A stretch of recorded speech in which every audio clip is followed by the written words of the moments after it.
NBC's coverage of the Ford 400 is brought to you by Chex Party Mix. Make a handful of memories. By Enterprise Rent-A-Car. Call 1-800-RENT-A-CAR. Pick Enterprise. We'll pick you up. By Viagra. Ask your doctor if Viagra is right for you. And by Sprint. Introducing PCS Vision. It's clearly a whole new way to look at wireless. Next Saturday on NBC, Notre Dame football returns at 1 Eastern time. It's Rutgers taking on the Fighting Irish. Notre Dame with a 9-1 record, looking toward a New Year's Day bowl. It's the final home game of the season in South Bend. Notre Dame football next Saturday, 1 Eastern here on NBC. This is way early. Troubles for Dale Jarrett. Had just been passed for 13th spot by his teammate Bill. And already on his way back out, Billy had a right side tire going down. Didn't know if it was the front or the rear, but a right side tire going down. Got two rights and headed back out. But lost a lap in the process of coming to pit road and heading out. Even though he only got the two tires, he's going to go a lap down. Tony Stewart losing a spot. Jimmy Johnson by him.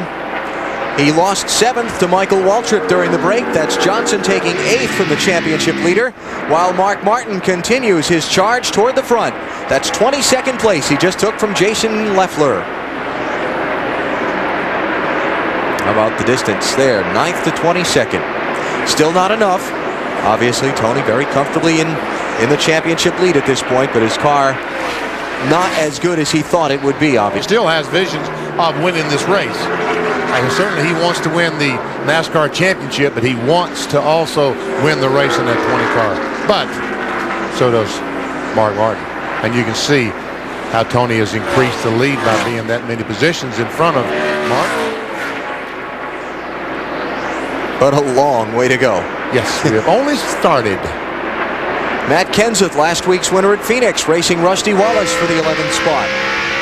I've had some people ask me this week, okay, so if Matt Kenseth has won more races than any other driver this year, how come he's not leading the championship? Well, it's pretty simple. The championship system rewards consistent excellence, and even though Kenseth has won 5 times, he has 10 finishes worse than 30th place, Dave, that cost him a shot at the title. And one of the crew members told me this morning that this is the worst that a guy leading the series in wins has ever run at the end of the year in points if he stays where he is right now in 8. His car's a little bit loose, so they're going to have to adjust on that on the first stop. And it's real loose when Rusty's about an inch off the rear bumper. Doesn't help it, does it? No, and that's what Rusty's trying to do, because like Benny was talking about earlier, you got to run down on the bottom, and he's trying to make that car loose. Bill? Well, just wanted to update you on a couple of cars. First of all, the 20 of Tony Stewart. Car's pretty good, but actually, Wally says he has too much bite. So they talked about making changes, and then Zipadelli reminded Stewart that we started with the track bar down, a little further down than they have it in practice, so that's probably the adjustment they will make when he pits. As for the 88 of Dale Jarrett, it was the right front tire. It appears that somehow the lug nuts, or a lug nut, may have worked itself loose, and that's what gave him the feeling about the vibration and sent him to pit road. And when Bill's talking about too much bite, what he's referring to is that Tony feels like he's got too much rear bite, which makes the car want to push, especially getting off the corners. When you're on the gas, the car doesn't want to turn. You saw in the box in the upper left of your screen a change for second place. Joe Nemechek has gotten by Kurt Busch. Problem for Joe, he's 3 seconds behind leader Dale Earnhardt Jr. So Tony Stewart back in 9th position now. Next behind him would be Jeff Burton. There is Joe Nemechek using the apron of the racetrack. He saw that yesterday in the NASCAR Busch Series race. I talked to Joe this morning, Wally, and he was so pleased with himself, his entire crew, because yesterday Jimmy Johnson and Jeff Gordon came to these guys to get a setup because they were running so much better than Gordon or Johnson, either one. Well, we watched this 25 car in happy hour, and I kept saying through the whole program that Joe had a very good race car. He could run down low. Like you said, he can run down on the apron, which you have to have a good handle on the car to get all 4 of those tires below that white line like he's doing right there. Last lap by, Nemechek was 0.3 of a second quicker than the leader Dale Earnhardt Jr., although he'll lose a little time this lap messing with that lap traffic. While we watch now Mark Martin back in 22nd position, trying to pick his way to the front, we bring up our Little Debbie trivia question and ask, When was the first time the championship lead changed at the final race of the season, and who won the title? And I'll give you a small hint, which will probably give it away to you. It was 1979. Very good. And Darrell Waltrip was leading by a few points, and Richard Petty won the championship. 23 years ago tomorrow at Ontario Motor Speedway, November 18th, 1979. And why did I say I was given a hint? I was there. You were not only there, you had a prominent role. I won the race. Yes, you did. And Richard won the championship. Championship lead that year, changing 3 times over the last 3 races of the season. Richard Petty's 11 margin final point margin over Darrell Waltrip, the second closest in NASCAR Winston Cup history. Marty. Allen is lap 29, goes on the board. You're coming to lap 30 right now. Mark Martin started 34th, has made his way up through the field to 22nd. Ben Leslie, his crew chief, came on the radio and said, "How's the car? We're about halfway through this fuel run." And all he heard was silence. The car very good for Mark Martin. Matt? And Marty, the reason why they made wholesale changes on the 48, they've struggled all weekend. Their main goal, try to hold on to a top 5 finish in the points. But they had an early scare on lap 1. After taking the green flag, Jimmy's helmet, the radio came unplugged. He could not hear the team. So Jimmy came on the radio when he realized what had happened. He plugged it back into himself and said, "Can you believe it? I'm driving with one hand and using my other hand to plug it back in." Right now, though, the car is tight. He is running in the 8th position. Johnson locked up in that very tight fight for 3rd place in the final NASCAR Winston Cup standings. Kurt Busch, Jimmy Johnson, 3 points apart coming into the day. $500,000 separating 3rd through 7th in the final payout. And we know money means nothing to drivers, right? $500,000 means something to anyone.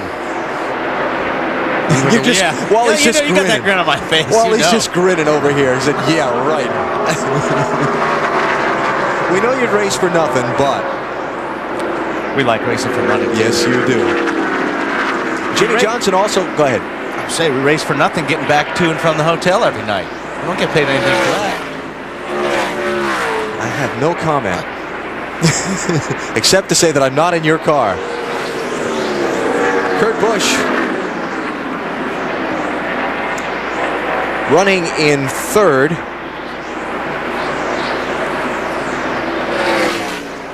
As Jimmy Johnson starts closing in on Michael Waltrip for the 6th position. You're seeing Jack Sprague there in this is the first race for the 2003 car. His sponsor Net Zero will be back on this car. But he's slow, like the cylinder's gone away or something in that Hendrick engine. Yeah, he's over a second off the pace right now. Starting to see some guys get put a lap down by the leader. Derek Hope, Casey Atwood, Jeremy Mayfield, Jamie McMurray because of the penalty, and Dale Jarrett because of the flat tire, along with Jack Sprague, have all gone 1 lap down.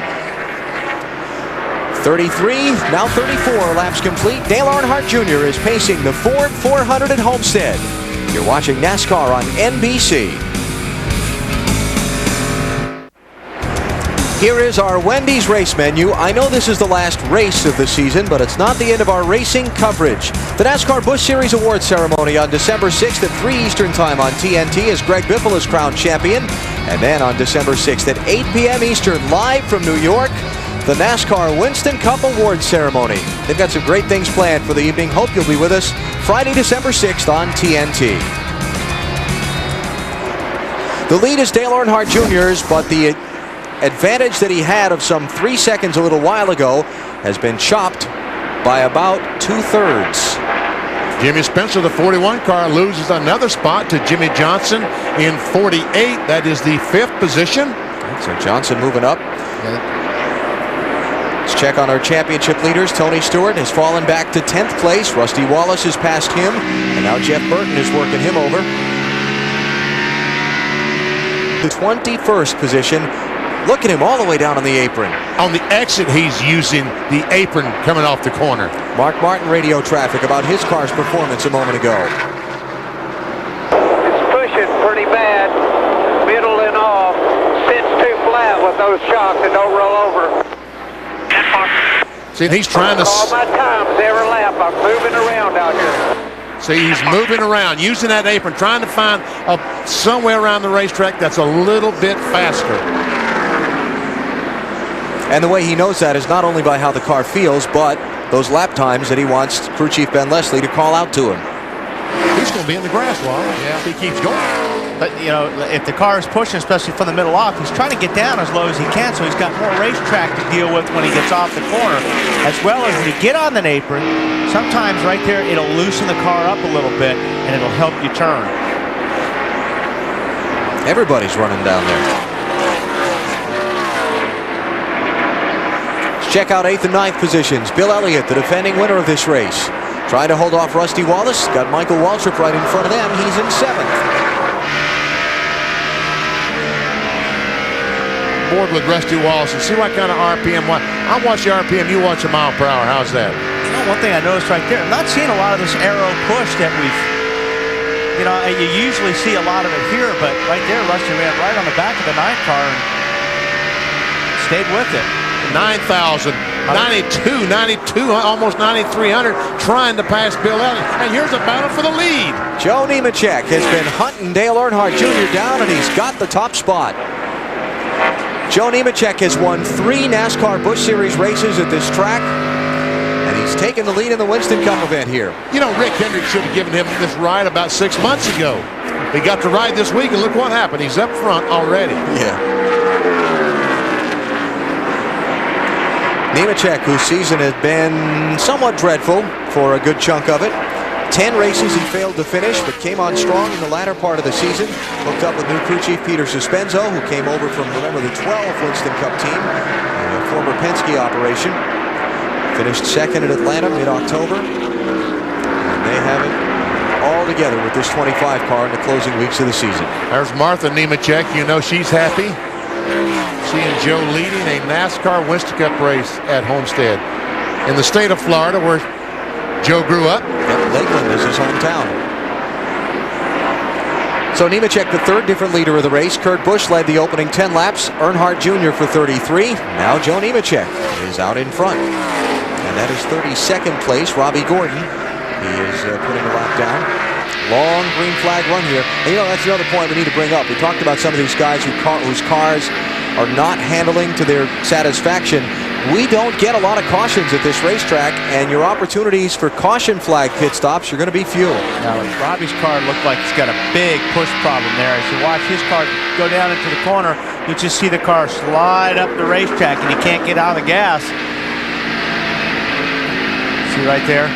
Oh, man, look at that thing go up the racetrack. That's big push. Of course, Junior was on the bottom of him. That's one reason that he moved up the racetrack so highly, but watching these leaders go by and use the apron the way they are, I wouldn't be surprised if Robbie Gordon doesn't start using the same thing, going down really low.